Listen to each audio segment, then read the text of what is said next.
Reflect feel कर रहे थे।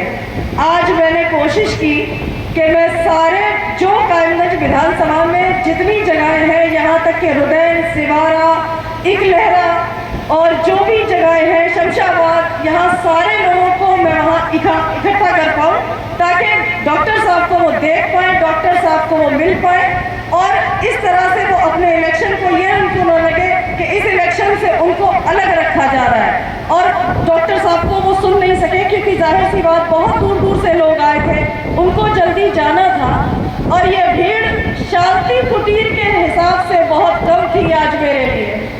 और मुझे ये भी समझ में आया कि मुझे मेहनत अभी करनी पड़ेगी, लेकिन उसका सबसे बड़ा रीज़न जो था, सहालक चल रही है, हमारे गेहूँ कट रहे, तंबाकू कट रहे, हर आदमी इस वक्त खेत में है और मुझे नहीं आइडिया था इतना कि मैं सोच रही थी दोपहर का टाइम धूप का होगा तो ये टाइम ना रखूँ, मैं शाम में रखूँ, लेकिन तब मुझे अंदाज़ा हुआ कि शाम में तो और लोग बिजी होते हैं, तो ठंडा हो जाता है, तो इस वजह से। लेकिन मुझे इस बात की खुशी है कि कायमगंज विधानसभा का हर गांव का आदमी आज यहाँ मौजूद है और उन्होंने इस मंच को भी देखा।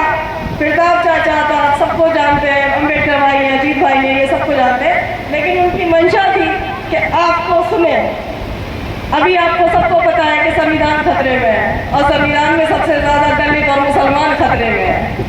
संविधान को वो ख़त्म करना चाहते हैं, उसकी शुरुआत उन्होंने ये करी है कि अब तो हमें जहर भी पिलाना पड़ता है, हमें मारना भी पड़ता है, हमें जेलों में भी बंद करना पड़ता है और हम बहुत सब्र करके खामोशी से उस वक्त का इंतज़ार कर रहे हैं कि जब ये सरकार बदली जाए। लेकिन ये सरकार बदल लेना आसान नहीं है।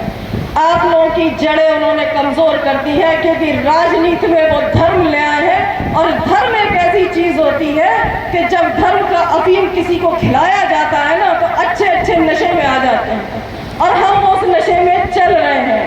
आप भी कट्टर हो रहे हैं और हम भी कट्टर हो रहे हैं। सिर्फ ये शांति कुटीर पे ही आपको मिल सकता है। कायमगंज विधानसभा में इतना बड़ा मजमा मुसलमानों का भी और हर जात का, कोई भी जात आज ऐसी नहीं है जो शांति कुटीर पे मौजूद नहीं है। गांव की वजह से वो लोग जल्दी चले गए हैं, लेकिन हम लोग आज भी एक होल रहने की कोशिश कर रहे हैं और कोशिश करते हैं, क्योंकि हम लोगों का एक दूसरे के साथ व्यवसाय है। हम लोग एक दूसरे के घरों में, हमारा कल्चर, संस्कृति ये नहीं है कि हम अलग और बंटवारे की राजनीति करें। मेरी आप लोगों से सिर्फ एक अपील है कि मुसलमान, यादव, शाक्य तीन तो है ही, लेकिन उसके अलावा जैसे पिता चाचा ने बताया कि जाटव भी हमारी तरफ आ रहा है, हमें कश्यप भी मिला है, अगर और जातियाँ भी हमें मिल रही हैं तो डॉक्टर साहब लड़ाई तो बहुत अच्छी लड़ेंगे, इस बात का तो यकीन है। लेकिन अगर हम लोग अपनी जो वोट की परसेंटेज बढ़ा लेंगे, बहुत ज़रूरी है अपनी वोट की परसेंटेज बढ़ाना, तो हम इस भाजपा को कम से कम इस फर्कावाद से तो निकाल सकते हैं। अपनी बात 10 साल से नहीं कह पाए हैं, अपने आप सड़क पे उतर के किसी बात का विरोध नहीं कर पाए हैं।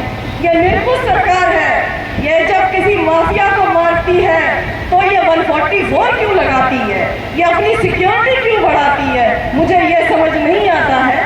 क्योंकि ये एक डरने वाली सरकार है, ये जानती है कि जनता की क्रांति ये झेल नहीं पाएंगे, इसलिए पुलिस की आड़ में ये छुपती है और पुलिस का काम गुंडों का काम हो गया। हमारी पुलिस को उन्होंने गुंडा बना दिया। अगर इस जो देश की व्यवस्था, इसने ये उत्तर प्रदेश में जो ये योगी है, इसने जो है पूरी पुलिस भ्रष्ट कर दी है। पहले तो किसी को मरवाता है, फिर वहां पर दंगा करने के डर से तो पूरी पुलिस को परेशान करता है। हर वक्त आदमी इससे परेशान है और सबसे ज्यादा अगर कोई परेशान है तो हमारी पुलिस परेशान है। 48 घंटे का ये लोग उनसे काम ले रहे हैं और वेतन उनको वही मिल रहा है, लेकिन कौन उनका दर्द कहे और कौन उनके दुख को समझे। तो इस सरकार को भगाना हमारी इस वक्त सबसे पहली प्राथमिकता होनी चाहिए कि ये सरकार, अगर दिल्ली भगा लोगे तो उत्तर प्रदेश तो हम यूं ही जीत लेंगे। उत्तर प्रदेश से भगाना मुश्किल बात नहीं है, क्योंकि बात यह है कि इनकी नीयत खराब है, इनकी नीयत में खोट है, ये झूठ बोलते हैं और जो झूठा होता है वो कभी अच्छा हो ही नहीं सकता। ये हिंदू राष्ट्र का नारा देते हैं, ये कभी जिंदगी में हिंदू राष्ट्र नहीं बनाएंगे। आज ये सेंटर में भी है, आज ये राज्य में भी है, आज कौन सी एजेंसी है जो इनके पास नहीं है। अरे तुम्हारी आवाजें बंद करे हुए हैं, विपक्ष को जेल में डाल रहे हैं, कोई ऐसा नेता नहीं है मजबूती से लड़ रहे हैं इनके के खिलाफ, तो उनको भी जेल में डालने की साजिशें रच रहे हैं। लेकिन उनका सपोर्टर और उनका कार्यकर्ता वो है कि इसकी हिम्मत नहीं हो रही है उनको जेल में डालने की, वरना अब तक लगा दिया होता। इसीलिए मेरी आप लोगों से सिर्फ एक अपील है, और जो यहाँ पर हमारे लोग जितने भी हैं, अपने वोटों की परसेंटेज बढ़ाइए, और जैसे बूथ पे पहले लड़ते थे ना, जैसे हमने देखा है तुम्हें लड़ते हुए, अपने अपने बूथ संभाल लो और लाठी संभाल लो, अब देखूंगा तुमसे वोट जीत ले। जय हिंद।